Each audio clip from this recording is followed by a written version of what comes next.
정치평론가 이강윤의 오늘.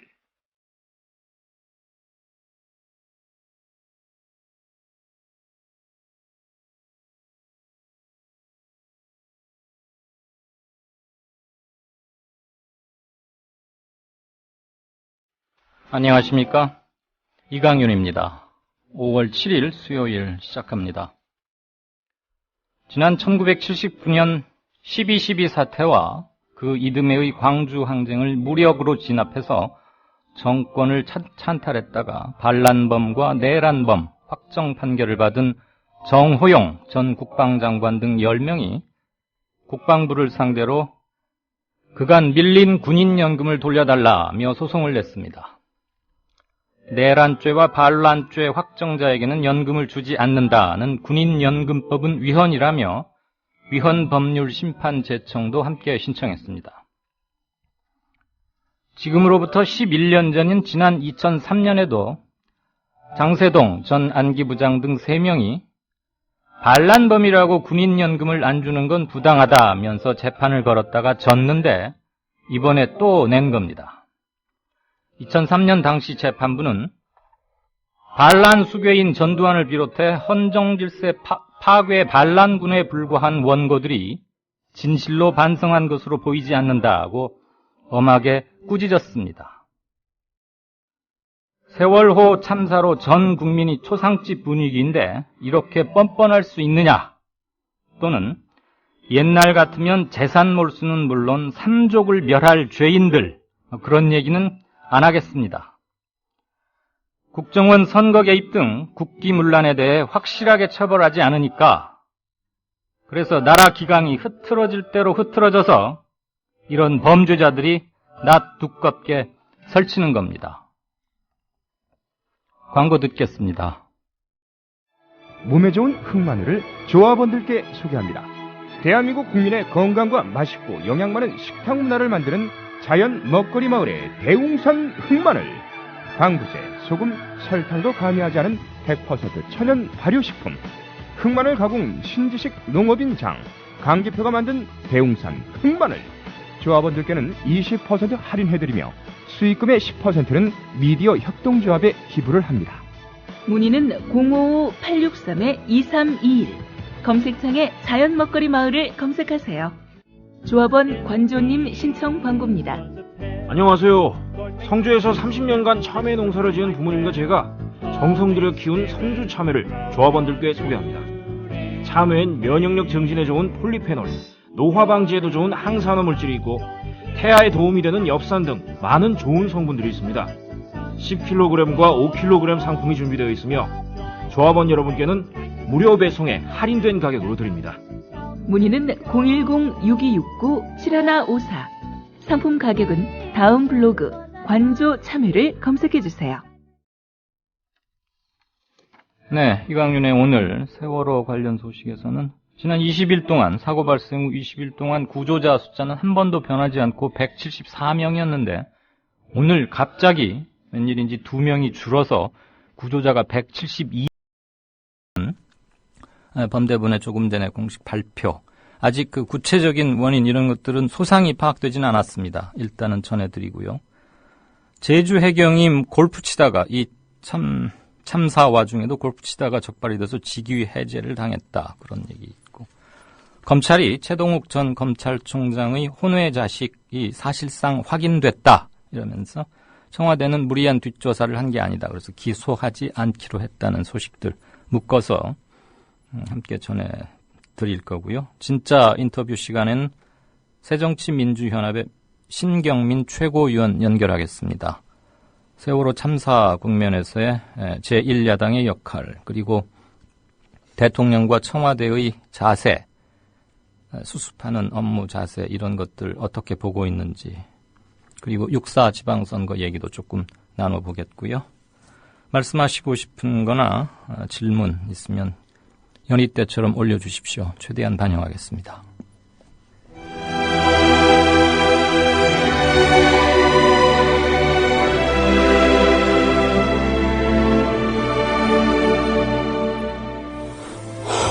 수많은 그랬더라면이 가슴을 미어지게 합니다. 뉴스를 보는 이도 이렇게 가슴이 아픈데 가족들은 오죽할까요? 구조된 승객들도 마찬가지일 겁니다.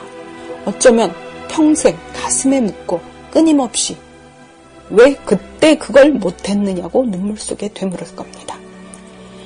구조대가 갈 테니 시키는 대로 하면 된다고 말했던 가족은 또 어떤 심경이겠습니까? 저라도 그 상황이면 그렇게 말했을 겁니다. 그들에게는 시키는 대로 따를 수 있는 이들이 없었습니다. 그건 그들의 잘못도 아니고 말한 가족의 잘못도 아닌데도 그 가족은 내내 자기가 한 말을 곱씹으며 살지도 모릅니다. 선한 의지를 믿었다는 이유로 자책해야 하는 사회라니 얼마나 미개합니까?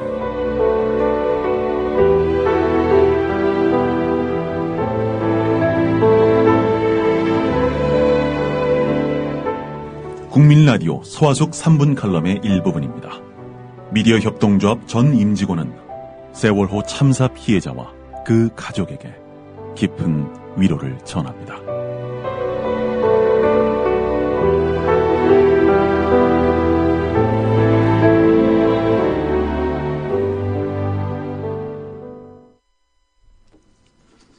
네, 국민TV 아는필 기자 나와 있습니다. 안녕하세요. 네, 안녕하세요. 아니 이게 무슨 얘기예요? 그동안 20일 가까이 아무런 숫자 변동이 없었는데 구조자 숫자가 줄었다고요? 그러면 구조자 숫자가 줄었다는 얘기는 살려낸 사람, 구조했다고 파악했는데 알고 보니까 머리 숫자를 잘못 셌다는 얘기입니까? 뭡니까? 저는 도저히 잘 어리둥절해서 납득이 안 가는데요. 네, 저도 방송 들어오기 직전에 속보가 나온 내용이라서요. 네. 어쨌든 제가 마지막에 확인한 내용은 구조자가 2명 줄고 네. 실종자가 오히려 2명 늘었습니다. 네. 그래서 현재 구조자는 172명, 사망자는 269명, 변동이 없고요. 실종자는 35명입니다. 뉴스원에서 속보로 나온 내용 중에 한 가지가 이런 것이 있었습니다. 탑승자 명부에 없는 중국인 2명의 실종이 추가로 확인이 되었다. 이런 내용까지는 제가 확인을 하고 들어왔는데요. 자세한 내용은 조금 더 알아봐야 될 것 같습니다. 네. 네, 제대로 승선 신고가 안 됐거나 뭐 외국인 아무리 외국인이라고 해도 뭔가 신원 파악은 하고 배에는 탔을 텐데 말이죠. 자주 타고 다니는 화물차 운전자가 편의상 뭐 자기 동료나 네. 가족 중에 한 사람을 차 짐칸 뒤에 그 간이 침대 같은 곳에 이렇게 눕게 하고 탄다는 그런 암묵적 관행이 있었다는 얘기는 있지만 22일째 벌써 이제 조금 있으면 한 달이 돼가는데 아직도 총 무슨 승선 인원, 구조자, 실종자, 사망 확인자 이 숫자를 가지고 아직도 헤매고 있군요. 네, 특히나 또 실종자가 늘어나는 것은 그럴 수도 있다고 보는데요. 네. 구조자가 줄었다는 점은 이걸 어떻게 이해해야 하는 건지 정말 설명이 궁금해지는 대목입니다. 네, 상식적으로는 도저히 이해가 안 가죠. 지금까지는 구조된 사람이 174명이라고 그랬는데 네. 172명으로 줄인다면 2명이 중복 계산됐다는 얘기밖에는 설명할 수 없는 거 아닙니까? 이건 정말 너무 어처구니가 없군요. 일단 지금 안 기자가 이 코너에 들어오기 위해서 좀 더 취재를 못했기 때문에 코너가 마치는 대로 이 부분을 좀 더 알아봐서 네. 우리 방송이 끝나기 전까지 좀 추가 확인되는 사항이 있으면 저에게 메모로 좀 전해주십시오. 예, 알겠습니다. 또 사후 약방문 격인데 민간인 잠수사 한 분이 입수 첫날 네. 갑자기 돌아가셨죠. 희생당해서 구조 작업에 참여한 사람으로서 2번째 희생자인데 네. 사고 초기에 해군 병사 한 명이 유명을 달리했고 그때 뭐 바지선에 그 긴급 의료를 행할 수 있는 어떠한 의료진도 없었다고요? 그러더니 이제 부랴부랴 배치를 한 모양이죠? 네. 어제 수색에 투입된 민간 잠수사가 사망하는 사고가 있었고요. 이에 대책본부가 잠수 작업이 이루어지는 바지선에 군 의료진을 배치했습니다. 이 바지선은 세월호 바로 위에 설치되어 있는 바지선인데요. 잠수사의 수중 투입과 대기가 이루어지는 그런 곳입니다. 그동안에는 응급구조사 1명, 그 이외에는 별도의 의료 인력이 없었고요. 물론 900m 거리에 청해진함에 의료진이 상주하고 있었습니다. 하지만 1분 1초가 중요한 응급 상황에 대처해야 하는 의료진이 잠수바지선에 상주하고 있지 않았던 점, 이 점은 비판을 피할 길이 없어 보입니다. 네, 지금 게시판에 보니까 한소리라는 닉네임을 쓰신 분께서 올려주셨습니다. 김석균 해경청장은 7일 오후 브리핑을 열고 세월호 침몰 사고와 관련한 구조 및 실종자 인원을 수정 발표했다. 총 탑승 인원은 476명으로 동일하지만 생존자는 2명 줄고 실종자는 2명 늘었다. 김 청장은 잠정 확인된 인원은 생존자 172, 사망자 269, 실종자 35명이라고 밝혔다. 구조된 2명이 감소한 이유는 동일인이 다른 이름으로 중복 기재한 1명과 구조자를 대상으로 한 동승자 확인 중 오인 신고 1명이 있었기 때문이라고 설명했다. 추가된 실종자 2명은 모두 중국인으로 탑승자 명부와 승선 개찰권에는 없었지만 신용카드 매출 전표를 확인해서 발견했다. 이와 관련해서 김석균 해경청장은 또한 잠수부의 아기 젖병 목격 및 아기 울음소리 동영상 등 유아 탑승 가능성이 제기됐지만 현재까지는 탑승 사실이 확인되지 않고 있다고 말했다. 라는 기사를 아예 올려주셨습니다. 한소리님 감사하고요. 일단 2명이 줄어든 이유를 이렇게 간단히나마 설명을 했는데 왜 이런 것들이 이제야 발견되게 됐는지 지금 보니까 승선카드는 없고 신용카드 매출 전표를 확인하느라고 좀 늦어졌다 이런 말을 애둘러서 하고 있는 것 같은데 어쨌거나 총체적 부실, 무능, 무기력 이런 것들을 또 한 번 보여주는 머리 숫자 세는 게 이렇게 이번 정부 해경에는 참 어려운 일입니다. 다시 한번 한소리 닉네임 쓰신 분께 감사드리고요. 안 기자는 이 이후에 진전 사항이 확인되면 바로 좀 알려주십시오. 알겠습니다. 또 세월호 참사로 전 국민이 지금 상중, 상중 그런 추모 분위기 속인데 다름 아닌 해경의 한 간부가 제주 해경의 한 간부가 골프를 치러 다녔다고요? 예, 제주지방해양경찰청 항공단 단장인 박모 경감이 있습니다. 세월호 침몰 사고가 발생한 16일 이후에 자신이 회원권을 갖고 있는 제주시의 모 골프장에서 지난 4일을 비롯해서 5회에 걸쳐서 골프를 친 것으로 파악됐습니다. 네. 더 큰 문제는 제주해경 항공단이 지금 현재 사고 현장에 헬기를 파견해서 수색 작업을 벌이고 있는 상황인데요. 그 구조 지원을 총괄해야 할 항공단장 이 박경감이 골프를 치러 다녔다는 점입니다. 박경감은 이에 대해서 자신이 비번일 때 골프를 친 것이다. 내 계급이 그렇게 높지 않아서 문제가 되지 않을 것이라고 생각했다. 이렇게 해명을 했는데요. 하지만 현재 직위 해제를 당한 상태입니다.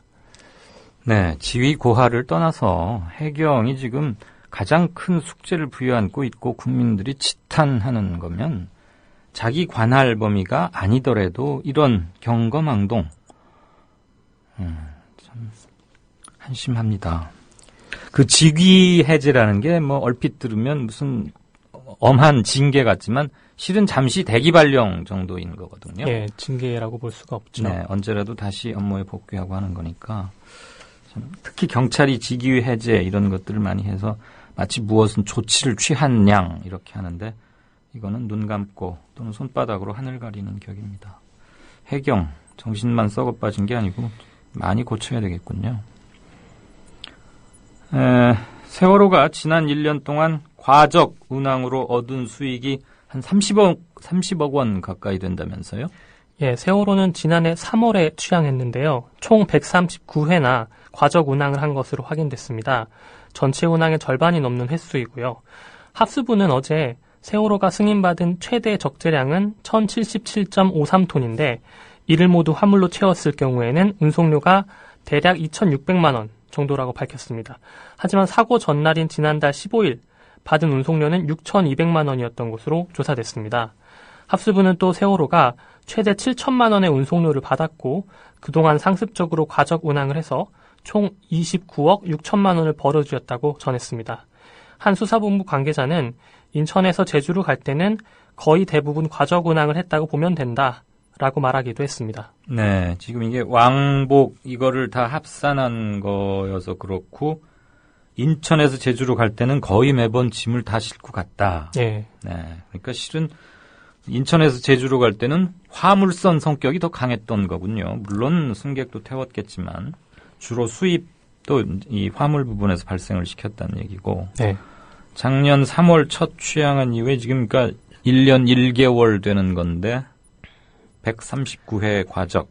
그러면 한 60%쯤 된다고 그러죠. 총 운항 횟수에 비해서. 그렇습니다. 그러니까 2번 중에 1번 이상은, 즉 인천에서 제주로 갈 때는 늘 짐을 규정보다 훨씬 많이 싣고 다녔다. 그래서 번 돈이 30억 원이다. 이거군요. 자본의 악마가 이렇게 무섭습니다. 해경 얘기 하나 더 보죠.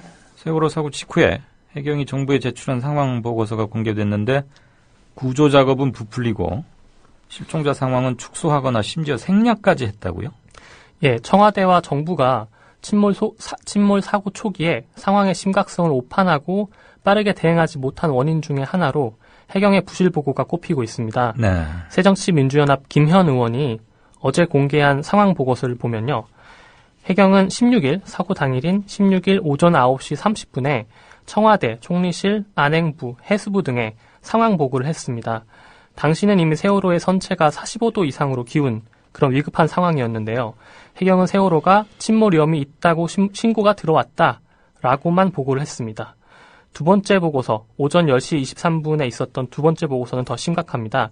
해경과 해군 함선 33척, 항공기 6대를 동원해서 구조작업을 벌이고 있다라고 보고했는데요.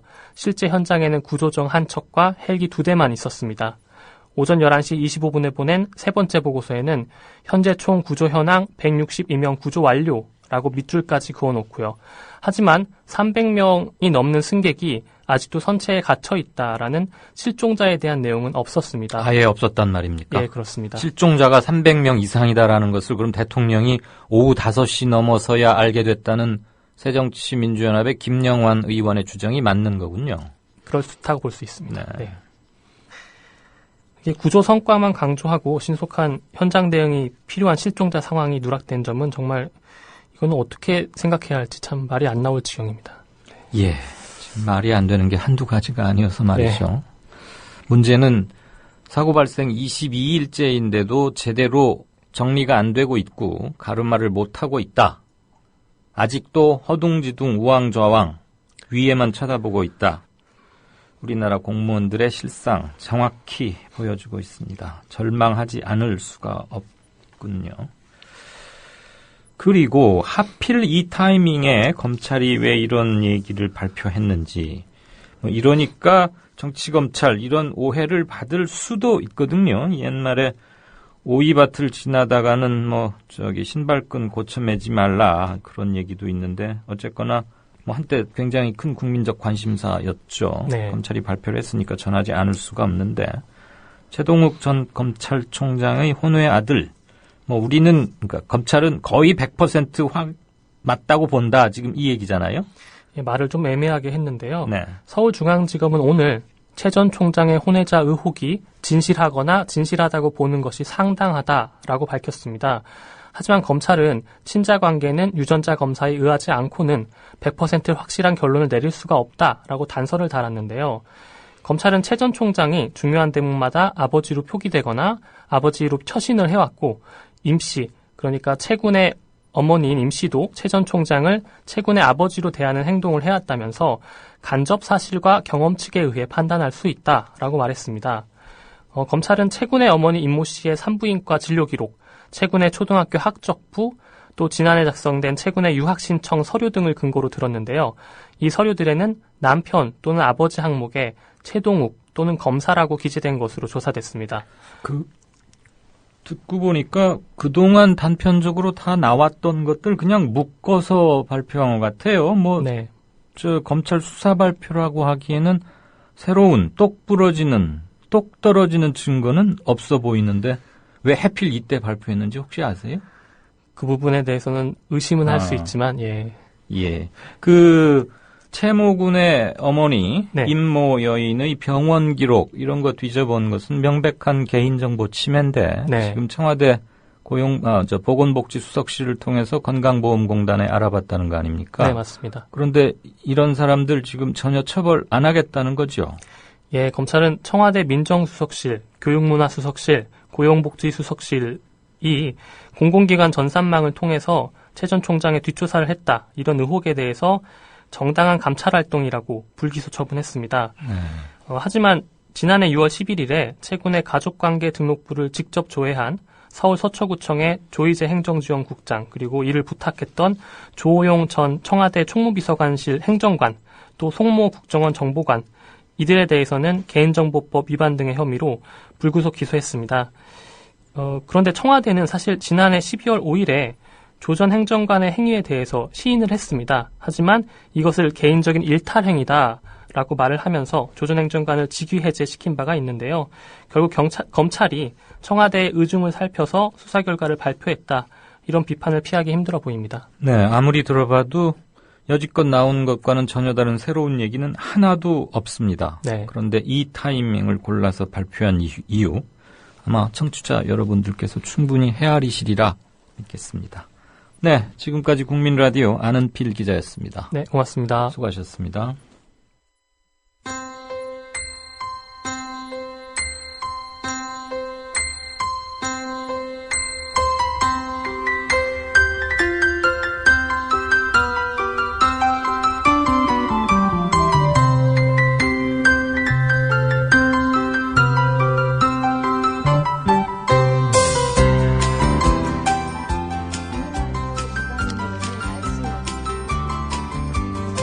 국민라디오 이강윤의 오늘 날씨 이야기입니다.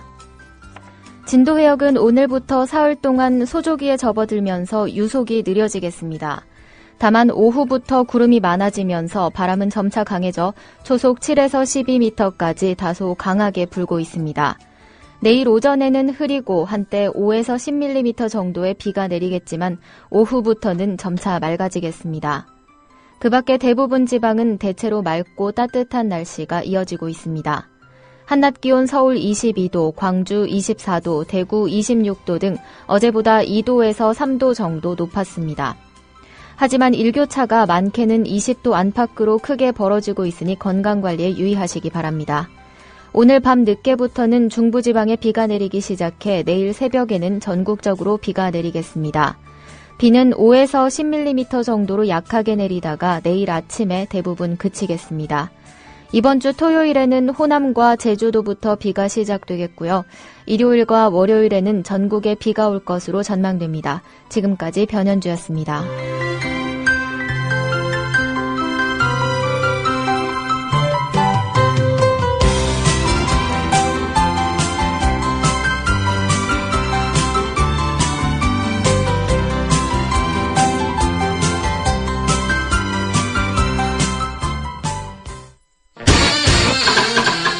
아가야, 국민TV 조합비를 내야 할 텐데 너무 복잡하다. 아버님, 어렵지 않아요.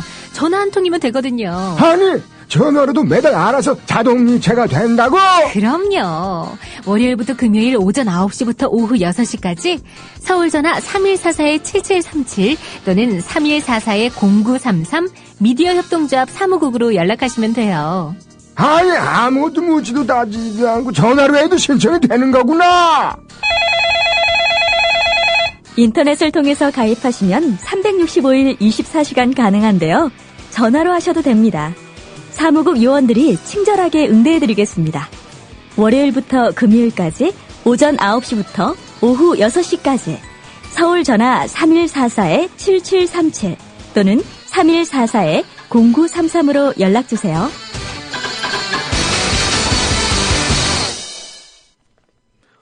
미디어 협동조합 조합원 여러분, 보다 더 영향력 있는 방송을 꿈꾸시나요? 공정 언론의 꿈, 어떻게든 실현하시고 싶으신가요? 지금 조합비 자동이체 신청으로 함께 해주십시오. 홈페이지에 들어오시면 대문에 출자금 및 사용료 납부 안내 화면이 나오거든요. 그걸 클릭하시면 됩니다. 보다 간편한 신청을 원하시는 분은 월요일부터 금요일까지 오전 9시부터 저녁 6시 전화로 하실 수도 있습니다. 서울 전화 02-3144-0933 또는 02-3144-7737로 하시면 됩니다. 최고의 광고 효과를 바라십니까? 국민TV 라디오를 기억하세요. 수십만에 이르는 청취자들이 여러분의 광고를 귀 기울일 것입니다. 국민TV 라디오 생방송과 팟캐스트 프로그램을 선택해 광고하실 수 있습니다. 지금 연락주세요. 미디어 협동조합 사업국 서울 3144-0933-7737입니다.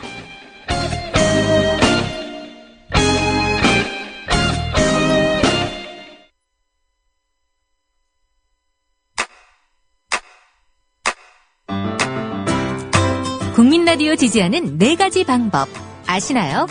다운로드하기, 별점 주기, 댓글 달기, 구독하기. 국민 라디오를 보다 많은 이들에게 전할 수 있는 가장 손쉬운 방법. 다운로드하기, 별점 주기, 댓글 달기, 구독하기. 잊지 마세요. 다운로드하기, 별점 주기, 댓글 달기, 구독하기. 시청자 여러분 안녕하십니까? 미디어 협동조합 국민TV가 만우절인 4월 1일 오늘 거짓말처럼 30명도 채 안 되는 취재 제작 인력으로 거짓말처럼 매일 1시간짜리 생방송 뉴스를 만드는 TV방송을 시작합니다.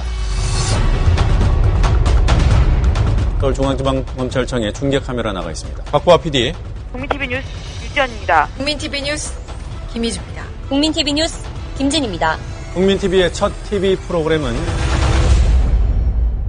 밤 9시 당신의 진실한 메신저 뉴스K가 있습니다. 뉴스K, 국민이 세운 미디어 협동조합이 만듭니다. 네, 5시 57분이 막 들어갑니다. 미리 보는 뉴스K. 황준호 뉴스팀장 나와 있습니까? 예, 안녕하십니까? 안녕하세요. 예. 오늘은 주요한 아이템이 뭐예요? 예, 저희도 오늘은 뭐 역시 세월호 특보로 예. 저 뉴스를 꾸며봤고요. 그 진도 현지에서 지금 막 들어온 소식에 의하면 어제 사망한 잠수사 네. 이모 씨, 네, 네. 그분이 알고 보니까 잠수사 자격증이 없었다고 합니다. 아, 그래요? 예, 물론 그 아버지 때부터 잠수를 해왔고 그래서 뭐 베테랑 잠수사다라는 평가를 받긴 했지만 자격증은 없었다라고 해서 물론 네. 뭐 베테랑 실력이 있을지는 모르겠지만 어쨌든 그거를 해경에서는 언딘이 데려온 사람이다 뭐 이런 식으로 지금 언딘 쪽에다 책임을 넘기고 있는데 네. 어쨌든 공신력 있는 증명도 없는 상황에서 어떻게 그걸 어떻게 투입을 시킬 수 있었나 하는 문제를 제기할 수 있을 것 같습니다. 황 팀장, 혹시 그런 것도 파악이 됐어요? 이를테면 자동차는 운전면허증 없으면은 이렇게 원래 운전하면 안 되잖아요. 예. 그럼 아무리 운전을 잘해도요. 네, 예. 네. 그 다이버 이것도 그런 게 있어야만이 입수, 이른바 수중에 들어가서 구조 작업을 하고 그러는 건가요? 아니면 그 자격증이라는 게 좀 강제력이 떨어지는 상징적인 건가요? 그게 그 중간이라고 봐야 될 것 같습니다. 네네. 예. 자동차처럼 법적으로 무조건 그걸 해야 들어간다라고 할 수는 없는데 어쨌든 네. 그래도 지금은 저거는 국가 기관에서 하고 있는 건데 그러게요. 그런 공신력 있는 거를 확인도 안 하고 그냥 투입시켰다는 건 문제가 될 것 같습니다. 네, 어쨌거나 그리고 오늘 한겨레 신문이 단독으로 보도한 것 중에 그 학생들의 휴대전화를 미리 들여다봤다. 예, 해경이 미리 들여다봤다라는 네. 게 있었는데 저희가 취재해본 결과 지금 현재 문제가 되는 거는 하나인데, 네. 그거에 대해서, 근데 그게 뭐 스마트폰이 아니라 2G폰, 아주 간단한 형식의 2G폰이라고 합니다. 그런데 그걸 아직까지도 왜 안 돌려주고 있는지, 여기에 대해서 저희가 검찰하고 합동수사본부 해경한테 문의를 해보니까, 네. 뚜렷한 답을 내놓지 않고 있더라고요. 그러면 그동안 JTBC나 뉴스타파를 통해서 박승현 군, 박예슬 양, 예. 그 동영상들이 공개됐는데 예. 그것도 해경이 한번 1차 스크린 열람을 하고서 학부형에게 준 거랍니까? 아니면 해경이 그건 안 본 거랍니까? 그 정확한 명단은 나와 있지 않습니다. 그래서 어쨌든 1차 스크린을 한 것은 14명의 14건. 예, 14건이고 그중에서는 구조된 학생도 있고 사망으로 확인된 학생도 있습니다. 네. 그런데 그 박수현 군이나 이런 핸드폰은 거기에 포함이 됐는지 안 됐는지는 아직 불분명한 상황입니다. 알겠습니다. 지금 해경이 사람 머릿수도 제대로 못 세고 있기 때문에 예. 이런 거 아마 뭐 제대로 밝힐 리도 없겠지만 정신 없을 거예요. 예. 참. 네. 그리고 오늘 정치권 소식에서는 저희가 집중적으로 본 부분은 김황식 서울시장 예비 후보가 박심 가지고 뭐 마케팅이라고 할까요? 지금 박심 논란을 굉장히 뜨겁게 불러오고 있는데 이 새정치민주연합 쪽에서 이게 굉장히 중요한 문제인데도 불구하고 예. 왜 미온적으로 대응하고 있나? 예. 뭐 오늘도 뭐 몇 가지 대안을 어제까지는 부대변인을 통해서 뭐 그냥 박심 마케팅을 한다 이 정도로 그냥 논평을 했는데 오늘은 조금 이제 몇 단계 대안을 내놨긴 했던데 그렇더라도 좀 미온적인 대응이라는 인상을 지울 수가 없고요. 특히 대표들은 왜 공동대표 두 분이나 있는데 왜 아무 말도 안 하나를 취재해봤더니 대표들은 세월호 참사에 집중하기로 했다. 이런 답을 했다고 합니다. 물론 세월호 참사에 집중하는 게 당연하죠. 당연하고 첫 번째 우선순위인 거는 분명한데. 그리고 그 계정이 다르잖아요. 그렇습니다. 그리고 이 사안 자체가 대통령이 출마를 권유했다라고 하는 그게 사실이라면 더 크고 사실이 아니라고 해도 분명 문제 제기를 할 부분이 있고 대표 차원에서도 문제 제기를 해야 되는데 그렇지 않고 있다. 이런 문제에 대해서 저희가 취재를 해봤습니다. 옛날 노무현 정부 때는 열린우리당 좀 이기게 잘 좀 도와주세요 이 말 했다가 탄핵 당했잖아요. 그렇습니다. 근데 이거는 지금 그거보다 더 강한 선거 개입 아니에요? 그렇습니다. 그런데도 불구하고 그 자체도 문제가 있지만 야당의 대응이 너무 미온적이다. 왜 그 광주시장 후보 전략 공천할 때는 그렇게 단호한 지도부가 이런 문제에 있어서는 왜 이렇게 또 미온적인지 이런 문제를 제기할 수 있을 것 같습니다. 샅샅이 파헤쳐 주십시오. 예. 네, 고맙습니다. 이따 9시에 뉴스로 보겠습니다. 네, 9시에 뵙겠습니다. 네, 지금까지 뉴스K의 황준호 팀장이었습니다. 동아일보 해직 언론인의 모임인 동아자유언론 수호투쟁위원회 김종철 위원장. 그는 국민TV 스튜디오 입구에 붙은 글귀를 감격 어린 눈으로 지켜봅니다. 그것은 자신들이 1974년 10월 24일 편집국 입구에 게시한 동아투의 결의문 사본이었습니다.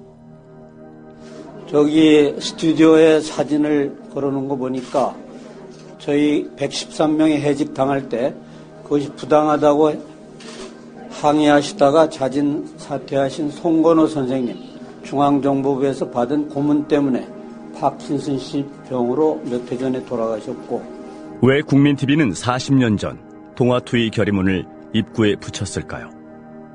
그 투쟁 정신을 이어받아 공정 언론을 건설하겠다는 의지 때문입니다.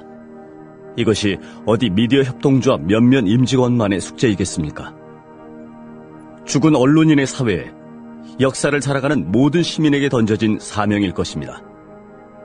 미디어 협동조합의 조합원이 되주십시오. 국민.tv에 접속하시면 됩니다. 2014년 4월 1일은 한국 언론사의 역사적인 날이 되리라고 생각합니다. 동아투의 사람들 뒤에서 여러분이 원하는 모든 일을 힘껏 도와드리길 약속드립니다.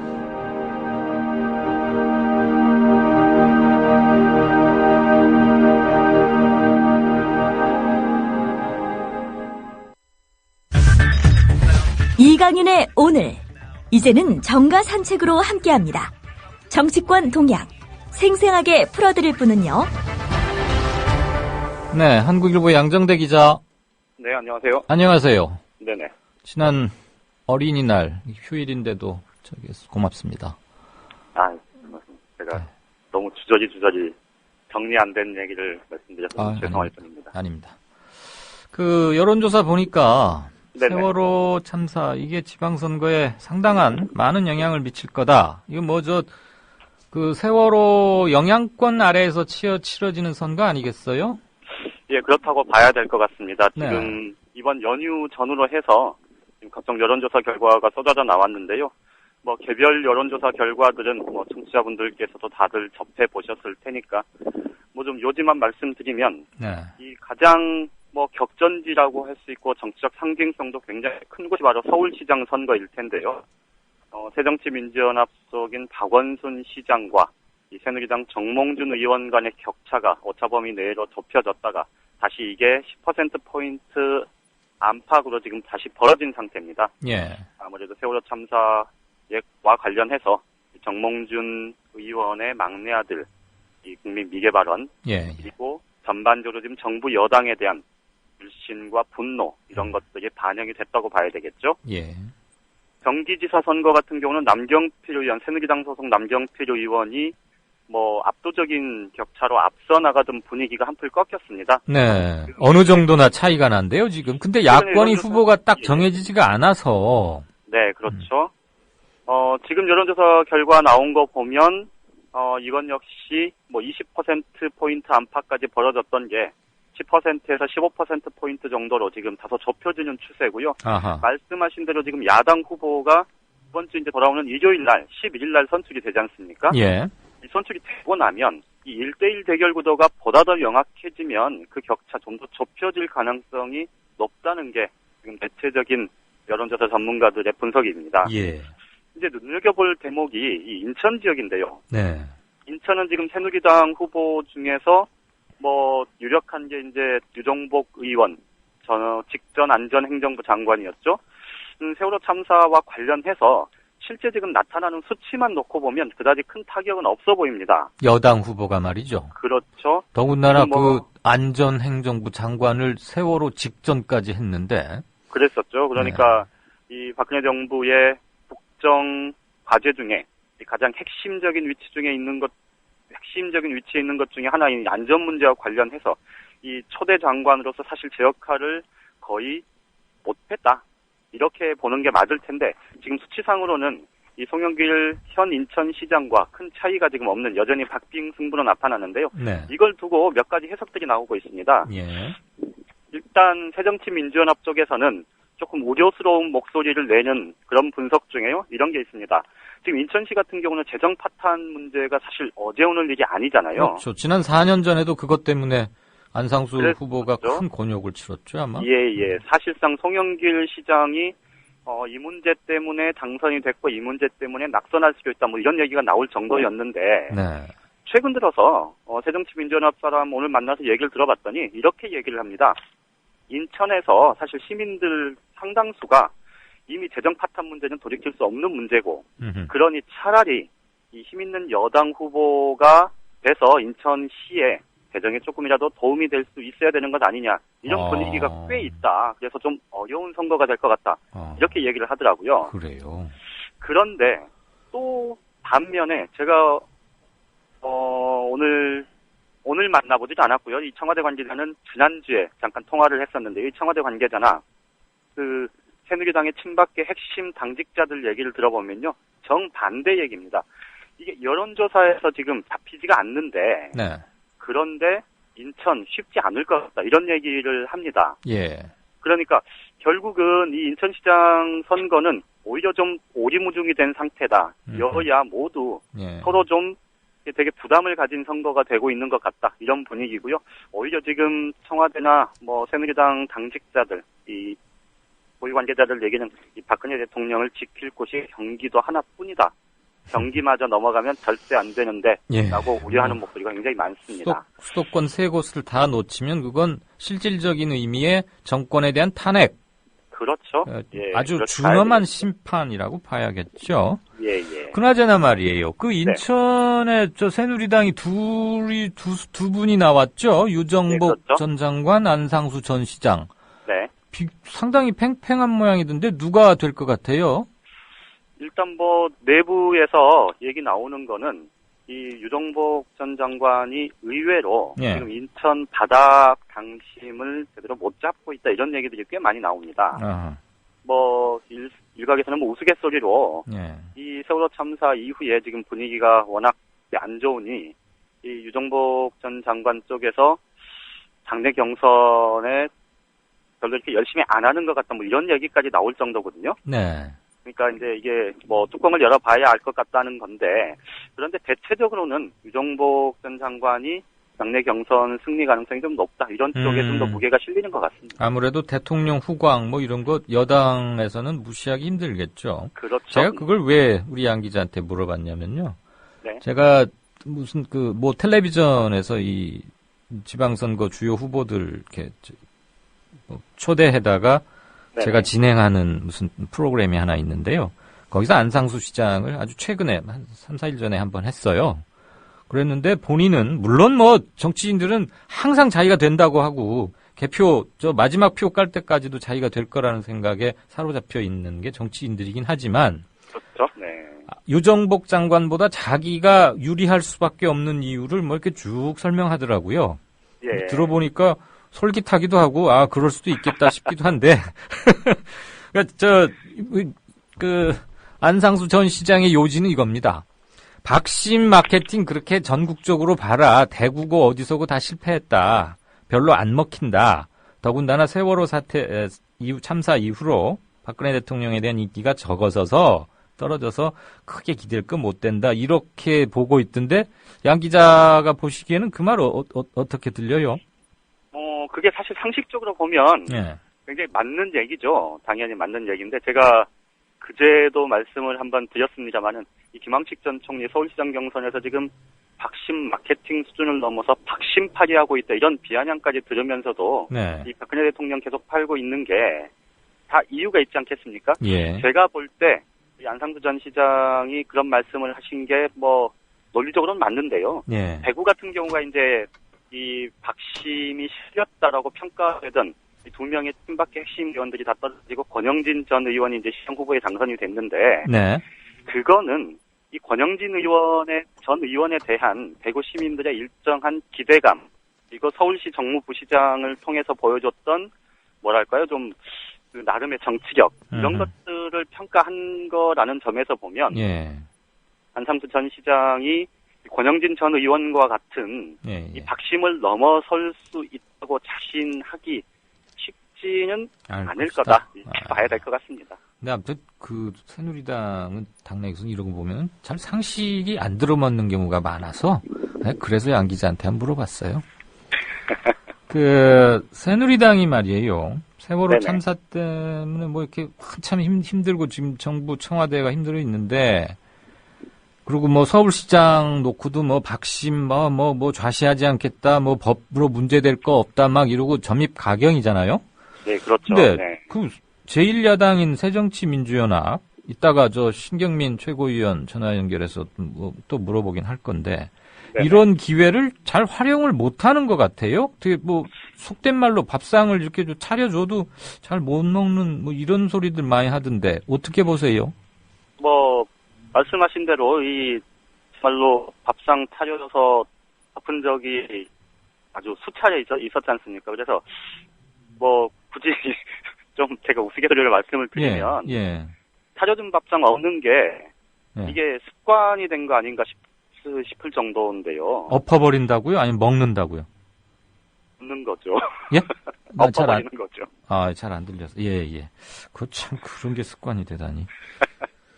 그 지금 뭐 말씀하신 대로 네. 여보세요? 뭐 전체 선거 분위기도 지금 굉장히 곤혹스러운 그런 상황인데 말씀하신 대로 새정치민주연합 그렇다고 지금 정말 국민들에게 대한 세력으로 인정받고 네. 그리고 진짜로 믿을 곳은 여기뿐이다 이런 분위기 전혀 아니지 않습니까? 그러게요. 이게 이제 앞서 여론조사 잠깐 말씀을 드렸습니다만은 최근에 여론조사 보면 이 새누리당 지지율 떨어지는 것만큼은 아니겠지만 덜 하긴 하지만 네. 새정치민주연합도 일부 떨어진 여론조사 결과도 나오고요. 예. 가장 중요한 건 지금 무응답층, 무당파층이 지금 대폭 늘어났다는 겁니다. 예. 그러니까 새정치민주연합이 지금 전혀 대안 세력으로 이렇게 인정받지 못하고 있는 상황이라는 건데 이게 이제 최근에 광주시장 후보 또 안산시장 후보 이런 전략 공천을 두고 당 내에서 지금 굉장히 논란이 커지고 있는 것 그리고 한번 말씀을 드렸습니다마는 이 자기 당 의원들의 본회의 이 표심을 불로 갈라놓는 그런 전략을 세우는 당 지도부 여기에 대한 불신과 불만들이 굉장히 커져 있는 것 같습니다. 지금 뭐 그런데 이제 광주시장 후보의 지금 안철수 사람이다 이렇게 평가받는 윤장현 후보가 지금 이제 결정이 됐고요. 네. 또 경기 안산시장 후보, 이게 안산 같은 경우는 이제 단원 이 세월호 그렇죠. 참사와 관련해서 단원고가 있는 곳이어서 이제 더 가장- 주목을 받는 정책 상징성이 또 생긴 곳인데요. 그렇죠. 여기 가장 이제 직접적인 예. 곳이죠. 그렇죠. 대종길 전 의원이 지금 이번에 전략 공천을 받아서 이제 후보가 됐는데 네. 이걸 두고 당 내에서 조금 뭐랄까요? 이렇게 좀 혼란하는 쪽에 이런 해석들이 몇 가지가 나옵니다. 예. 뭐 굳이 소개를 해드리면요. 김한길 대표, 안철수 대표 이 두 공동 대표가 서로 이 두 자리를 나눠 먹겠다 이런 얘기가 나와요. 그러니까 광주시장은 안철수 대표 쪽에서 사람을 자기 사람 심고 네. 재종길 전 의원 같은 경우는 원래 이제 17대 국회의원 할 때는 천정배 전 의원과 가까운 사이로 분류가 됐었지만 네. 2007년 대선을 앞두고 김한길 대표가 중도 통합민주당을 만들면서 탈당을 할 때, 열린우리당 탈당을 할 때 1차로 함께 탈당을 했던 당사자가 재종길 전 의원입니다. 네. 그래서 이제 지금은 김한길 대표 쪽 사람으로 이렇게 분류가 되는데 이 두 사람이 서로 자기 사람 한 명씩 챙겨 먹은 거다. 이런 비난이 나오고요. 또 다른 거는 이 김한길 대표가 권회에 찬 꼼수를 부린 거다. 이런 얘기가 나와요. 이게 뭐냐면 이게 좀 말씀드리기 멋쩍긴 한데, 그러니까 광주에서는 어차피 강훈태 현 시장, 이용섭 의원, 그리고 윤장현 후보 이렇게 세 사람 중에 한 명이 되면 어쨌든 윤장현 후보가 되지 않더라도 나머지 두 사람 중에 한 명이 광주시장이 되면 다시 당에 입당할 거다. 결국은 당 자산이 상쇄되는 건 없다. 이런 거고요. 그렇지만 안철수 대표의 바람, 요구 이런 것들도 충분히 수용하는 모양새도 취하고, 이러니까 실리까지 고려를 한 선택이었을 거다. 이런 얘기가 나오는 거죠. 알겠습니다. 그게 안철수 대표가 그렇게 1년 넘게 부르짖어 왔던 새정치인지 자문해 볼 필요가 있을 것 같습니다. 양정대 기자 팬이 많은 모양입니다. 언제 한번 날 잡아서 양정대 기자 스페셜 해가지고 좀 긴 얘기 듣자고 홍유리 닉네임 쓰시는 분께서 올리셨습니다. 좀, 세월호 사태가 좀 이렇게 조금 진정 국면에 들어가고 지방선거 그때쯤 언제 형편이 좀 되면 특별히 한번 모시겠습니다. 이게 고정편인데 혹시 양 기자가 동원한 알바 이런 건 아니시죠, 물론? 오늘은 이 정도로 말씀 듣겠고요. 서울시장 새누리당 그것 좀 집중 취재했다가 내일 좀 한번 소상하게 들려주셨으면 고맙겠습니다. 예, 알겠습니다. 네, 지금까지 한국일보 양정대 기자였습니다. 이광윤 정치평론가 모시고 살펴보도록 하겠습니다. 이광윤 정치평론가 나오셨습니다. 이광윤 정치평론가와 함께 전망을 좀 해보겠습니다. 이광윤 정치평론가 나오셨습니다. 기자 출신 정치평론가 이광윤의 오늘. 발등이 가려운데 구두 위를 긁는 일은 적어도 없도록 하겠습니다. 길 잃은 대한민국의 나침반이 되겠습니다. 이광윤의 오늘 5시 반 저녁길 시사 프로그램 이광윤의 오늘. 정치평론가 이광윤이 함께하는 국민라디오 이광윤의 오늘.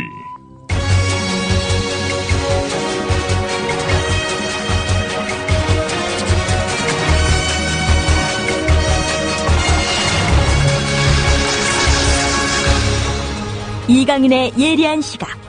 이제는 뉴스의 행과 간을 짚어냅니다.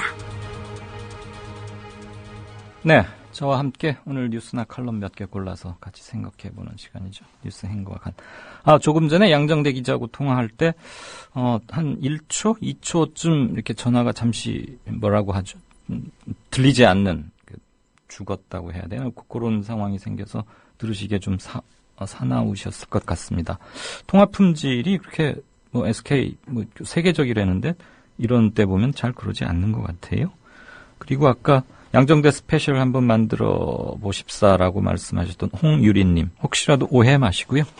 제가 전화 사정도 안 좋고 그래서 그렇게 얘기를 드렸던 거니까 육사 선거 전에 전체 판세를 한번 짚어보는 그런 거 한번 스페셜을 해야 되는데 양 기자 그리고 또 다른 기자 한 명쯤 더 하든지 해서 좀 길게 하도록 하겠습니다.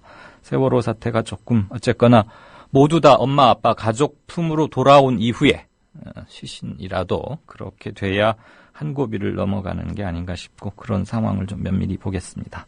홍유리님 의견 주신 거 고맙습니다. 뉴스 행간 첫 번째는 이번 세월호 사태는 대통령에게 책임이 있다. 이런 비판 글을 올린 교사들에게 교육청에서 주의나 징계 이런 걸 내려서 압박했다는 기사를 먼저 좀 일부 들으시겠습니다. 세월호 참사의 책임을 물어 박근혜 대통령을 비판하거나 사퇴를 요구한 교사들을 교육청이 조사한 사실이 드러났다. 6일 대구시 교육청 관계자의 말을 들어보면 지난달 30일 대구시 교육청 산하 동부교육지원청은 대구 지역에서 근무하는 기업 교사를 불러 페이스북에 세월호 사고와 관련해 박 대통령을 비판하는 글을 올린 일과 관련한 사실 문답서를 작성했다. 사실 문답서는 징계에 앞선 절차의 하나다. 서정은 대구시 교육청 동부교육지원청 장학사는 한겨레와의 한 통화에서 기업교사가 국가공무원법상 공무원 품위유지 의무를 위반했는지를 조사 중이라고 말했다. 기업교사는 조사를 받은 뒤인 지난 1일 페이스북에 너는 공무원이니 가만히 있으라. 아니요, 공무원이기 전에 엄마고 사람이다. 법보다 위에 있는 것이 인륜이다. 아이들을 가르치는 선생이라서 이 부끄러운 공직사회의 한 구성원이라서 가만히 있을 수가 없었다라는 반박글을 올렸다. 현재 기업교사는 자신의 페이스북 계정을 폐쇄한 상태다. 네, 이러니까 공무원들 완전히 정신의식, 일하는 업무 시스템 이런 거 다 바꿔서 국가 개조해보겠다는 대통령의 말이 제대로 고지곳대로 들리기 힘든 거죠. 물론 대통령이 또는 청와대에서 이 국면에 교육청 어디 교육문화수석을 통해서 이렇게 해가지고 이런 거 조사해봐라 라고 지시했으리라고까지 상상하고 싶지는 않습니다. 아마 이들은 과잉 충성이거나 과거에 늘 그래 왔기 때문에 관행적으로 이렇게 했을 겁니다. 근데 벌써 이런 조사나 압박을 한다는 것은 이들에게는 헌법에 보장된 개인의 표현의 자유, 양심의 자유보다는 행정부 수반이자 국가원수인 대통령에 대해서는 무엇 하나도 건드려서는 안 된다. 특히나 공무원일 경우에 그게 공무원의 정치적 중립으로 착각하고 있는 게 아닌가 싶단 말이죠. 제가 드리고 싶은 말씀은. 이들에게는 대통령에 대한 오로지 일로 매진하는 충성만이 헌법에 보장된 개인의 표현의 자유보다도 더 상위에 있기 때문에 이런 무리수를 둔다는 겁니다. 이 밖에도 오늘 이 기사를 쓴 한겨레 신문이나 다른 연합통신 기사를 보더라도 울산에서도 이런 게 있었어요. 권정우 울산 지부장에도 이런 비슷한 게 있었는데 조사를 받았다는 울산 전교조의 권정호 지부장은 고발이 들어왔다면, 그러니까 이제 교육청에서 조사를 할 때 귀하에 무슨 페이스북에 대통령을 비판하는 글이 있는데 그거를 좀 꾸짖어 달라고 누가 고발을 해왔다 이런 얘기예요. 그래서 권 지부장이 고발이 들어왔다면 교육청이 절차에 따라서 처리하면 될 일인데 굳이 자기에게 전화를 한 것은 앞으로 조심하라 그런 의미로밖에 받아들일 수밖에 없다. 그런데 나는 교사이기에 앞서 민주주의 국가의 시민이고 표현의 자유가 있다. 이렇게 말을 했어요. 내가 전교조 지부장이어서 역성 들거나 그러려는 거 아니고요. 그냥 전교조 그거 빼고 이 권정호 교사 얘기만 딱 제가 읽어드렸는데 거기에서 뭐가 틀렸는지 한번 청취자분들 생각해 보시기 바랍니다. 이런 그 공무원들의 관행적 업무 태도가 계속되기 때문에 우리는 이미 공무원들에 대해서 기대도 안 하고 영혼이 없다 이런 참 모욕적인 얘기를 해오고 있는데 그들의 이런 방식이 이 위기를 닥쳤을 때 얼마나 무능했는지를 지금 처참하게 보고 있는 겁니다. 국가 개조 거창하게 할 거 없고요. 제 생각에는 공무원들한테 시켜봤자 결국 그 밥에 그 나물일 거예요. 공무원들 그 둔탁해지고 동맥경화돼 있고 한쪽으로만 경도된 그 머리로 보고서를 쓴들 뭐가 나오겠습니까? 그래서 국가 개조론, 사과와 함께 큰 반향을 불러일으키지 못하고 있는 게 아닌가 그런 생각을 합니다.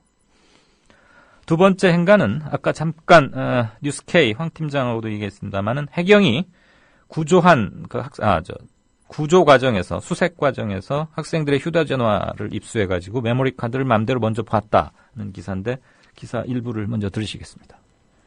해양경찰청이 세월호 침몰 당시 선실 내부 안산 단원고 학생들의 움직임과 구조 상황 등을 찍은 동영상 등이 담겨져 있을 수 있는 희생 학생들의 휴대전화 메모리 카드 등을 유가족의 동의 없이 들여다본 것으로 확인됐다. 유족들은 해경이 늑장구조 등 자신들의 잘못을 감추기 위해 숨진 아이들의 휴대전화를 불법으로 사전 검열한 것이라고 강하게 반발하고 있다. 숨진 단원고 김아무개 양의 아버지는 딸의 유품을 해경으로부터 전달받았는데 휴대전화만 빼고 돌려줘 항의했더니 나중에 돌려줬다. 휴대전화는 살펴보니 칩이 없어 다시 항의했더니 수사상 필요해 분석했다며 칩을 돌려줬다고 주장했다. 또 다른 유족은 이는 당국이 과실을 감추기 위한 공작이다. 사고 현장과 구조 상황을 은폐하려는 의도로밖에 볼 수 없다고 말했다. 제가 격분하는 대목은 여기입니다. 휴대전화만 빼고 이제 유품을 받았잖아요. 그래서 왜 없느냐 그랬더니 휴대전화를 줬어요. 근데 열어봤더니 칩이 없어요. 가장 중요한 건 빼고 준 거 아닙니까? 이건 우롱 아닙니까? 우롱? 이게 지금 무슨 별주부전에 나오는 토끼가 위기를 모면하기 위해서 용왕 앞에 불려갔다가 용왕님 그런 사정이 있었나요? 저는 간을 이렇게 가끔 꺼내서 말리거든요. 근데 지금 마침 간을 꺼내놓고 온 시기라 돌려보내주시면 제가 가서 그 간을 가지고 올게요. 이런 거 하자는 겁니까?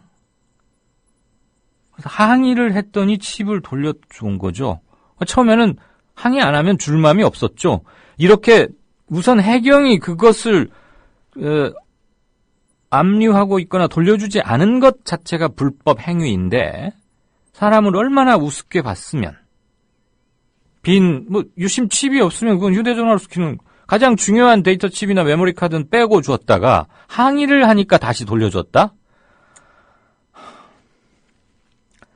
이런 일들이 계속되고 휴대전화를 열 몇 개를 수거했다는데 왜 돌아온 건 몇 개밖에 안 되느냐 이제 이런 얘기들이 유가족 사이에서 오가고 하니까 유가족 대책위 관계자에서는 아직 희생학생 상당수의 휴대전화가 부모들에게 돌아오지 않고 있다. 물론 그게 배 바닥이나 어디로 떨어졌거나 그래서 그 몸에 시신을 수습했을 때 지니고 있지 않았을 가능성도 물론 있기는 하지만은 여러 명의 휴대전화 유심과 메모리 카드가 제거됐다는 이야기가 있어 대책위에서 경위를 파악 중이다라고 말했는데 아마 이제 소상히 한 가족 이렇게 해보면 뭔가 나오겠죠.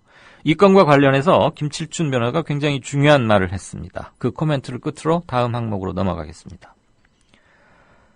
세월호 희생자들의 휴대전화는 범죄 현장이 아닌 사고 현장의 유실물이다. 범죄 현장의 적이면은 증거지만 사고 현장의 유실물이라는 거죠. 그러니까 그 유실물은 유족에게 당연히 그대로 전달해줘야 한다. 만일 수사상 필요하다면 압수수색 영장을 발부받거나 최소한 임의 제출 형식 등을 통해서 내용을 볼 수 있는 만큼 이런 절차가 없다면 해경은 불법을 저지른 것이다. 이거보다도 정확하고 사태를 정확히 분석해주는 법률적인 면에서 저는 그 해경이 이렇게 항의를 하니까 뒷머리 극적거리면서 칩이 빠졌네요 이렇게 돌려준 그건 정말 천인공노할 유가족에 대한 최소한의 예의도 아니고 숨진 희생 학생 학생이 됐건 승객이 됐건 말이 안 되는 그렇기 때문에 해경은 사고 첫날부터 지금까지 이런 식으로밖에 못하고 있는 게 아닌가 한편으로는 씁쓸한 이해가 되기도 합니다. 다음은 정치 관련 오랜만에 정치 관련 뉴스 잠깐 하나만 짚어보겠습니다. 오늘자 중앙일보 사설인데요. 당원 경선 확립해야 공천 혼란이 없어진다라는 제목의 사설 그 일부를 좀 들으시겠습니다. 김한길, 안철수 공동대표 등 새정치민주연합 지도부는 경선을 배제하고 광주시장 후보로 안 대표 측 윤장현 후보를 공천했다. 광주를 비롯한 호남 주요 지역은 전통적으로 경선이 이루어진 데다 윤 후보는 여론조사에서 밀렸던 터라 지도부의 밀실 공천은 명분이 없다. 경선을 준비하던 이용섭, 강훈태 후보는 탈당하고 무소속 출마를 선언하는 등 당내 반발이 심하다. 새누리당에서는 원래 경선의 취지와 맞지 않는 여론조사를 광범위하게 도입하는 바람에 갈등이 거세다. 서울 경선에서 김황식 후보 측은 정몽준 후보 측이 선거 여론조사 결과를 왜곡해 대의원들에게 뿌렸다고 비난했다. 정 후보는 김 후보 측이 자동응답 여론조사를 가장해 자신을 비방했다고 고소했다.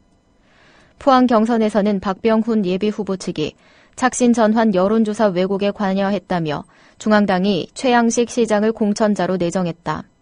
박 후보는 자신과 무관한 사건으로 중앙당이 밀실 공천을 했다고 반발한다. 네, 여야 골고루 짚어주고 있는데요. 저도 여와 야 측에 한 가지씩만 얘기를 하고자 합니다. 우선 첫째, 새정치민주연합.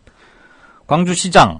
처음에 윤장현 전 YWCA 사무총장인가 이분에게 안철수 대표가 은근히 마음이 있었다는 우리 다 알고요. 내정하려고 했는데 반발이 커지니까 중앙에서 광주시장에 나갈 사람들 3사람 주요 후보 배석시키고 전략공천 없다고 선언을 했어요. 세월호 참사 전에. 그러다가 아무래도 자기 사람 하나 심고 싶었던 거겠죠? 그렇게밖에 해석이 안 되잖아요. 둘이서 김한길, 안철수 두 공동대표 둘이서 방문 걸어 잠그고 그냥 광주는 자기가 영입해온 윤장현 후보로 가자. 또 바꿔버린 겁니다.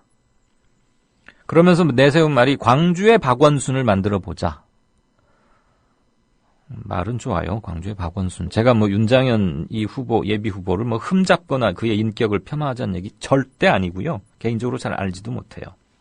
단지 광주의 박원순은 김한길, 안철수 둘이서 방 걸어 잠그고 만드는 거 아니고요. 광주 시민들이 표심으로 만드는 거 아닙니까? 그런 점에서 안철수식 새정치는 상당히 근본적인 타격이 불가피하겠다라는 거고요. 또 하나는 어차피 공천 때 항상 시끄럽다고는 하지만 새누리당 얼마 전에 강화에서 돈봉투 이 와중에 초상집 분위기인 이 와중에 돈봉투 돌리다 걸렸다는 한번 말씀드렸는데 포항이고 어디고 지금 계속 나오고 있지 않습니까? 상향식 공천 말로만 하고서 달라진 건 하나도 없단 말이죠. 그러니까 세월호라는 이 300여 명의 그 꽃다운 중요한 목숨과 바꿔서 완전히 한국 사회의 전체 패러다임을 바꿔야 한다는 목소리는 다 높은데 아직도 정계에서는 이러고들 있다. 그러니까 새정치연합이나 새누리당이나 다 지지율 하락하는 거 그거 어려운 데서 이유 찾으려고 하면 안 되는 거죠. 한마디로 아직도 정신들을 못 차리고 있다. 말로만 애도 우는 하고서 테이블 밑에서는 옛날 그 짓 그대로 하고 있다. 심지어 새정치하다는 안철수 대표도 그러고 있다. 얼마나 각심이 될지, 이번 선거 전에 어떻게 될지, 그리고 이번 선거를 통해서 어떤 꾸지람을 듣게 될지. 네. 정치행간 오늘은 이 3건으로 일단 마무리 짓겠습니다. 세월호 유족들, 실종자 가족들 아픔은 뒷전인 채 선거에만 몰두하는 사람들. 김항식, 정몽준, 이해훈 예비후보가 참석한 새누리당 서울시장 후보 정책 토론회. 세월호 참사 애도 기간이란 안내에도 불구하고 각 후보 지지자들은 손뼉을 치며 경쟁적으로 후보들의 이름을 외쳤습니다.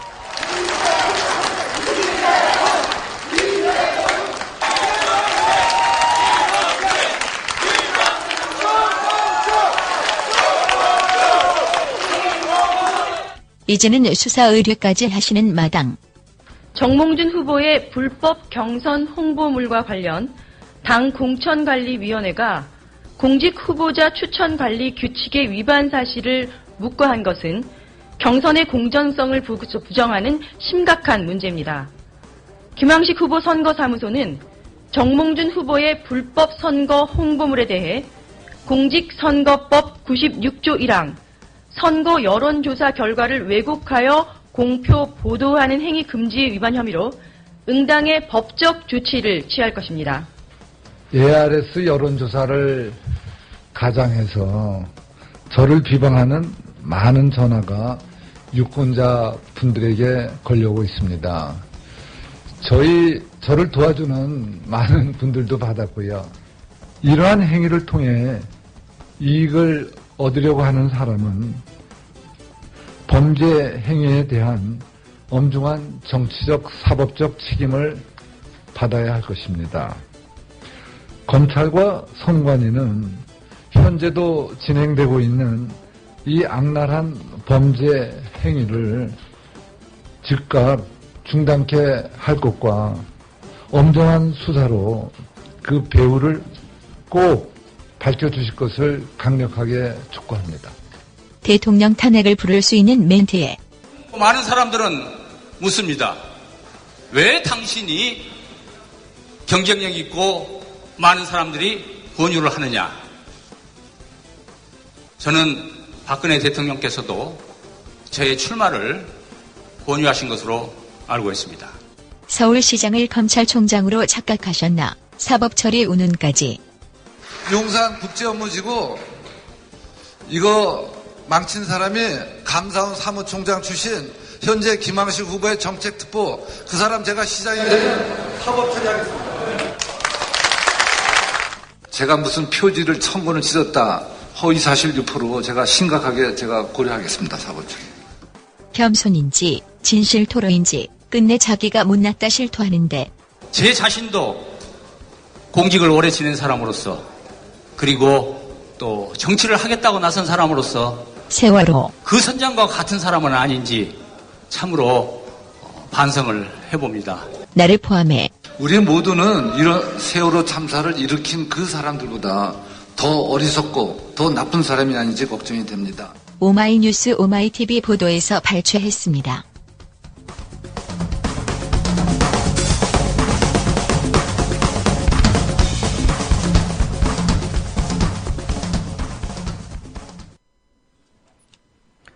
네, 진짜 인터뷰 코너입니다.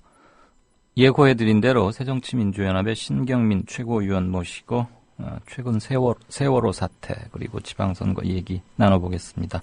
여러분이 올려주신 질문들 중에서 몇 개도 제가 여쭤보겠습니다. 신경민 위원님 나와 계십니까? 네, 신경민입니다. 안녕하세요. 안녕하세요. 네. 조금 오래 기다리게 해서 죄송합니다. 굉장히 네. 지금 당내 회의 때문에 일정이 바쁘시다고 들었는데 네. 저희 인터뷰 때문에 잠시 밖으로 나와셨다고요? 네, 그렇습니다. 감사합니다. 우선 세월호 참사 국면에서 청와대와 정부의 무능에 절망하면서 많은 국민들이 절망했죠. 네. 그래서 야당에게 정책적 툴이 없는 건 알지만 하도 정부 여당 청와대가 너무 무기력하고 한심하니까 제1여당인 새정치연합이 좀 더 적극적 역할을 해줬으면 좋은 거 아닌가 이런 여론이 상당한데 어떻게 생각하십니까?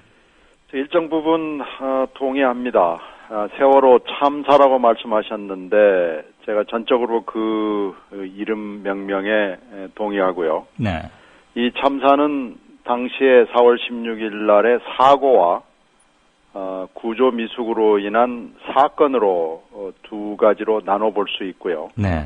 그 사건도 구조 미숙과 수색 실패, 그리고 지금 이제 인양의 단계로 넘어가려는 걸로 크게 나눠볼 수가 있겠는데요. 네. 초기에 저희들은 정부가 구조 활동에 전념할 수 있도록 협조를 하겠다.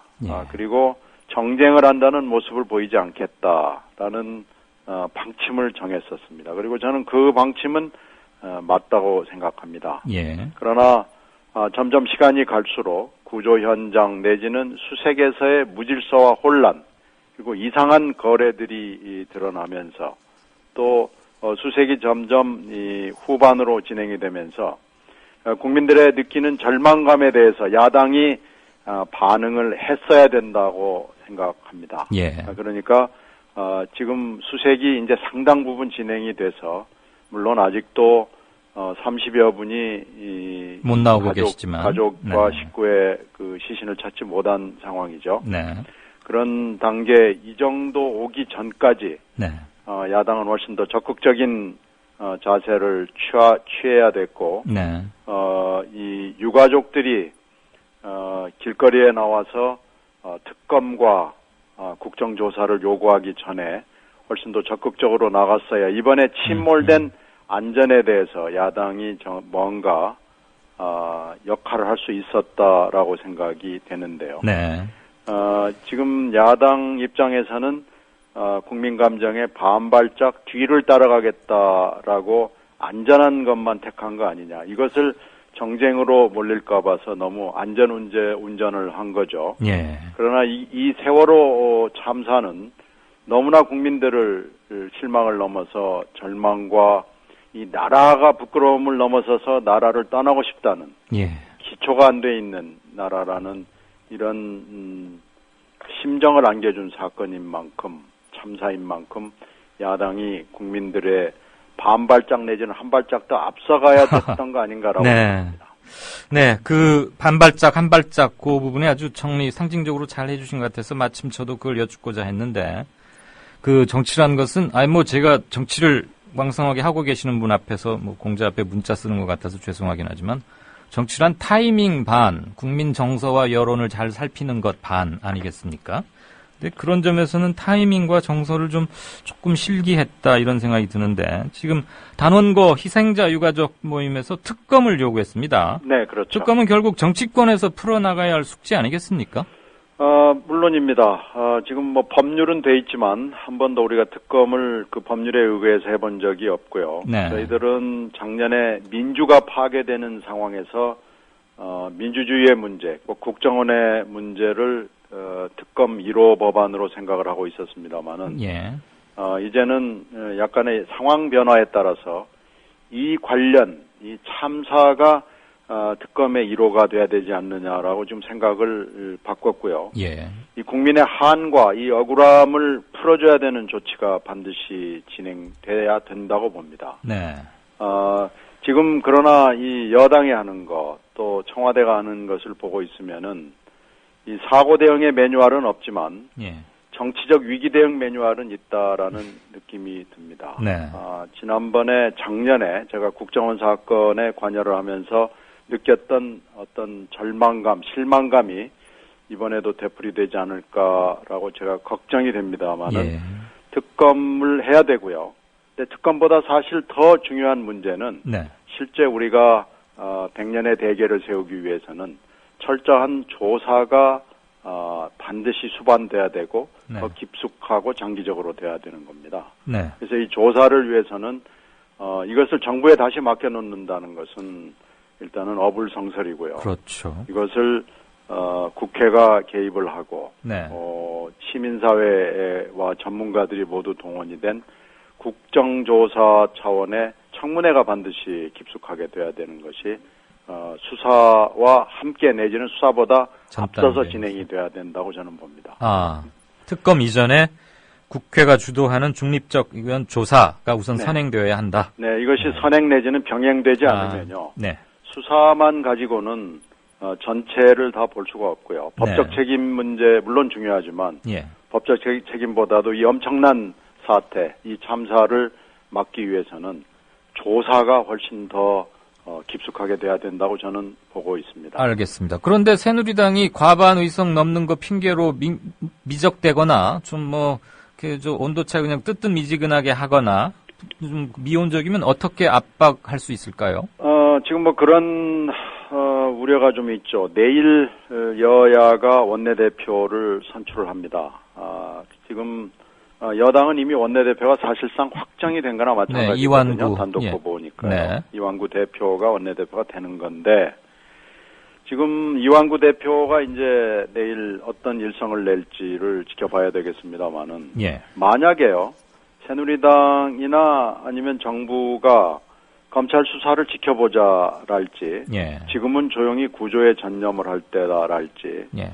이렇게 얘기를 한다면은 국정원 사건이 다시 되풀이되는 겁니다. 그렇죠. 작년에 우리가 국정원 사건을 봤을 때 계속 감찰이 진행된다, 수사가 진행된다, 재판이 진행된다라는 핑계를 댔거든요. 예. 그리고 안보 프레임을 또 적용을 했거든요. 네. 만약에 이렇게 계속해서 대통령 심기 살리기나 살피기에 급급을 하고 특히 이 지금 땅에 신뢰가 떨어져 있는 검찰에 대해서 한번 지켜보자라고 한다면은 예. 이런 국가적 재난이나 참사에도 여당이 정치적 위기 대응 매뉴얼대로 하고 있다는 얘기밖에 되지 않습니다. 네. 그래서 저는 내일 이런 사태가 오지 않기를 바랍니다만은 만약에 지금 조용히 지켜보자, 수사 보자, 재판 보자 이렇게 된다면 저희들은 강력하게 나와서 투쟁을 하고 예. 이런 여당과 청와대를 설득을 하고 압박을 해서 예. 이건 반드시 관철해야 될 사안이라고 보고요. 작년처럼 국정원처럼 대응을 해서는 안 된다고 생각합니다. 네, 알겠습니다. 어느 때보다도 결기가 필요한 대목, 순간이 아닌가 싶습니다. 박근혜 대통령은 이른바 시리즈 사과, 그리고 또 예고편 사과, 이런 거 하고 있지 않습니까? 네네. 그 사과의 진정성 문제를 포함해서 이번 참사에 임하는 대통령의 업무 자세, 태도, 어떻게 평가하십니까? 글쎄요, 진정성을 보여줄 수 있는 사과를 할 수 있는 기회가 여러 번 있었는데, 네. 대통령이 그때마다 기회를 놓치거나, 이상한 사과를 계속했죠. 예. 사과를 진정으로 하려면요, 일단 낮은 자세를 보여줘야 되고요. 네. 지금처럼 유체 이탈화법이나 3인칭 관찰자 시점에서 책임을 전가하고 공무원들에게 책임을 묻겠다 이렇게까지 해서는 안 되고요. 지금 행정부의 수반은 바로 대통령 본인이라는 것을 잊고 있다는 느낌이 들고요. 네. 특히 사과는 뭐 국민들을 다 찾아다니면서 할 수 없기 때문에 예. 대개 기자회견이라는 형식을 취하는 거죠. 그렇죠. 근데 국무회의석상에서 의자에 앉아서 자기가 책임을 묻겠다 그러는 장차관을 상대로 사과를 하는 것은 일단 형식 자체가 틀렸고요. 예.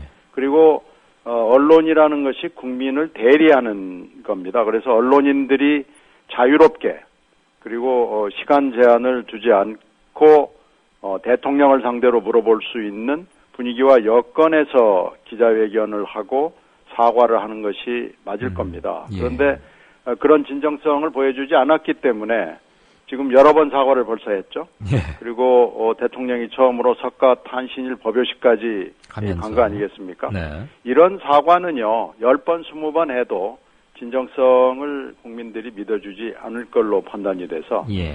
이런 것 같으면 앞으로도 뭐 더 해도 별로 잘 안 될 것 같습니다. 그러니까 처음에 유가족들 안산에 가서 만났을 때 그냥 여러 소리 필요 없이 같이 무릎 꿇고 손잡고 한두 마디 진중하게 하면 전달이 될 건데 그걸 안 해놓으니까 뒤에 가래로 막을 거 호미를 아무리 갖다 대도 잘 안 통한다. 이런 그렇죠. 말씀으로. 진도에 갔을 때나 네. 안산에 갔을 때 네.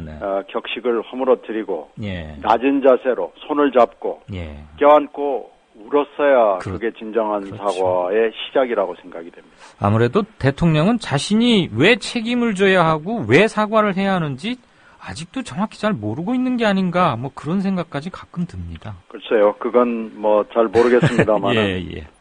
그런 진정성을 보여주는 기회를 저희는 한 번도 못 봤던 것 같습니다. 네. 계속해서 청와대 얘기 하나만 더 여쭙겠습니다. 네. 청와대는 국가 재난의 컨트롤 타워가 아니다. 우리는 외교 안보만 다룬다라고 김장수 실장이 거듭 밝혔습니다. 어떻게 생각하십니까? 글쎄요. 재난이라는 건 이제 외교와 안보 분야에만 있는 건 아니고요. 지금 쓰나미 사태 때 일본에서 나타났듯이 네. 자연재해와 인공적인 재해 구분도 이제는 좀 심각해졌습니다. 네. 그러니까 이 재난이라 하면 총체적인 재난에 대해서 청와대가 다 대비를 하고 있어야 되는 것이 맞고요. 이건 대통령 본인이 스스로 얘기를 했습니다. 네. 근데 지금 이렇게 면피만 하려고 대통령은 물론이고 대통령의 참모들도 이상한 얘기들을 자꾸 하는데요. 예. 이렇게 무능하고 무책임하고 무식한 얘기를 청와대 쪽 사람들이 하는 것은요. 예. 불통을 넘어서서 무통이라는 얘기입니다. 그러니까 이런 자세는 이제 그만하는 것이 국민들이 덜 필요하고 국민들에게 절망감을 좀 덜어줄 수 있지 않을까 생각합니다. 예, 그 김장수 실장 말이에요. 그렇게 말할 거면은 뭐하러 세월호에 관한 그 정보, 업무 보고는 계속 받는지 모르겠어요. 김장수 장관이 지금 군인으로서 굉장히 성공을 하신 분이고, 네. 또 지금 국정원장 하시는 분도 참군인이라고 지금 계속 하시는 분이니까요. 예. 제발 군인 정신으로 돌아가서 국가 업무를 봐줬으면 하는 기대가 있습니다. 네, 사망한 김정일 전 국방위원장 앞에서 꼿꼿하게 악수하고 그래서 꼿꼿장수라고 노무현 정부 때 아주 인기도 많고 그러더니 그 꼿꼿은 어디로 가버렸는지 가짜 꼿꼿이었는지 아무튼 사람이 좀 많이 변하시는 것 같다는 얘기가 그거에 대해서 여러 가지 얘기를 많이 듣고 있습니다. 예, 조금 민감하거나 귀찮은 질문이실 수도 있는데 하나 드리겠습니다. 이른바 일베나 일부 극우 보수 세력들은 극우 이번 참사 때도 진도 앞바다에서 사건이 터지고 배가 있고 그러니까 그런 점을 들어서 또 전라도 어쩌고 이런 운운하거나 말이죠. 네. 광주 항쟁 희생자들에게 홍어 택배 이건 하도 널리 알려졌지만 이런 망국적 극언을 서슴지 않고 있습니다. 헌법상 표현의 자유는 어디까지 보호되어야 한다고 보십니까? 표현의 자유는 기본권 중에서도 상당히 기초적인 자유죠. 네. 그러나 이제 무한하게 표현의 자유를 지켜줘야 될 수는 없는 거죠. 지킬 가치가 없는 표현의 자유가 있죠. 네. 근데 이게 나라마다 조금씩 다릅니다. 표현의 자유의 범위에 대해서는요. 예. 미국의 경우를 보면은 성조기를 태울 권리를 인정을 하고요. 아하. 저명한 목사가 방송에서 아주 쌍욕을 해도 인정을 표현의 자유로 해줍니다. 네. 그런데 이런 미국도 인정하지 않는 표현의 자유가 몇 가지 있습니다. 그건 국가나 군사기밀, 예. 또 인종차별적인 발언, 반인륜적 발언, 반역사적 발언이나 범죄 옹호는 안 되거든요. 아, 반인륜이 들어있군요. 네, 그러니까 지금 금방 앵커께서 얘기를 하신 그런 얘기들은 네. 지킬 가치가 없는 표현의 자유에 해당하거든요. 근데 네. 지금 우리나라는 보면 보수에게는 표현의 자유가 있고요. 네. 친정부적인. 예. 그러나 정부의 비판적인 측이나 진보에게는 표현의 자유가 별로 없습니다. 때론 이건 예. 차별적이죠. 네. 균형을 상실한 건데요. 네. 이 헌법상 표현의 자유 문제에 대해서 근본적인 성찰이 필요한 대목입니다. 네. 개혁 진보 세력에게는 좌익 딱지를 붙여서 범죄시하는 반면에 망국적인 극우 세력들에게는 좀 관대합니다. 그런데 진정한 국민 통합 차원에서 보자면 그런 극우 세력들이 일단 죄의식을 느끼게 해야 될 것 같고요. 구체적으로 어떤 조처를 취해야 한다고 그게 제도화 또는 이렇게 가능하리라고 보시는지요? 그러니까 그런 지난번에 광주 그 민주화 운동 희생자들에게 대해서 뭐 이상한 얘기들 나왔을 때 네. 이걸 처벌을 했어야 되고요. 네. 이번에도 이 세월호 참사에서도 보면은 일부 여당 의원과 보수 인사들이 이상한 얘기를 많이 했고 네. 이것을 무차별로 유포를 했는데요. 예. 이런 때 이런 분들에 대해서 지위 고하를 막론하고 특히 지도층일 경우에 네. 책임을 엄중하게 묻는 사례가 된다면, 네. 사례가 우리 눈앞에 벌어진다면 예. 이런 왜곡하고 희롱하는 세력들에게 강력한 경고가 되고 네. 재발 방지를 할 수 있다고 보는데 네. 이번에도 잘 안 될 것 같은 불길한 느낌이 들어서 좀 걱정스럽습니다. 결국은 엄격한 법 집행과 확실한 처벌을 통해서 국민들의 인식을 바꾸고 그래야만 이런 걸 견인할 수 있는데 흐지부지했다. 이렇게 네. 정리를 하고 싶습니다. 균형이 여기서 깨지는 거죠. 네. 신 의원님께서 방송을 오래 하셨기 때문에 40초 내로 끝내주십사라는 미안한 네네. 말씀을 드리면서 마지막 질문 드리겠습니다. 지방선거가 한 달이 채 남지 않았습니다. 세월호 네네. 참사 영향권 아래에서 치러질 선거일 텐데요. 이번 선거 전망, 특히 야당 입장에서 어떻게 하십니까? 뭐 지금 누구나 여야 후보를 막론하고 안전을 얘기하기 때문에 이 안전 문제는 어떤 형식으로든지 간에 여야 선거에 영향을 미칠 것이고요. 네. 반드시 선거에 영향을 미칠 것인데 네. 제가 좀 걱정스러워하는 것은요. 이번 이 절망감 때문에 예. 정치 불신, 정치 허무에 빠져서 선거에 참여하지 않거나 여나 야나 다 똑같은 사람들이다. 똑같으니까 갈 필요 없다. 이렇게 될까 봐서 좀 걱정을 하고요. 네.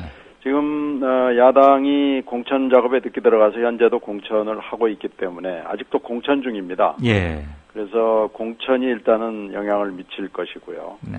그리고 안전과 함께 일자리와 함께하는 복지가 이번에 대단히 중요한 이슈가 될 것이 분명하기 때문에요. 예. 이런 이슈들이 몇 가지 걸리겠죠. 네. 그런데 선거 전망은 저는 세월호가 국가적 어젠다고 국가적 이슈이긴 합니다만은 여기에 결정적인 영향이라기보다는 제한적 영향을 줄 것이 아닐까 이렇게 생각이 돼서 선거 전망은 뭐 반반 보고 있습니다. 잘 알겠습니다. 오늘 바쁘신 일정 중에 시간 전화 감사합니다. 네, 고맙습니다. 네, 고맙습니다. 네. 네, 지금까지 새정치민주연합의 신경민 최고위원과 얘기를 나눠봤습니다. 오늘 마무리하겠습니다. 요즘 몇몇 사람 때문에 공감 능력이 부족하다 같은 말을 자주 합니다. 그거 틀린 얘기입니다. 공감은 능력이 아니라 본능입니다. 일부 고등 동물도 공감할 줄 안다고 합니다. 제가 페이스북에 이렇게 썼더니 강남 세브란스 병원의 어떤 의사께서 정신분열증 환자의 경우 공감 본능이 사라지기도 한다. 이런 댓글을 남기셨더군요. 참, 공포감이나 위화감 조성은 능력 맞습니다. 그건 인정하겠습니다. 들어주셔서 감사합니다. 내일 오후에 뵙겠습니다. 고맙습니다. 아가야, 국민TV 조합비를 내야 할 텐데 너무 복잡하다. 아버님, 어렵지 않아요.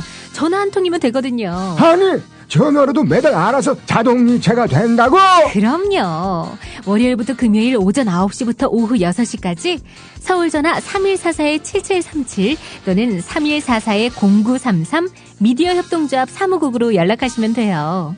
아니, 아무것도 묻지도 따지지도 않고 전화로 해도 신청이 되는 거구나.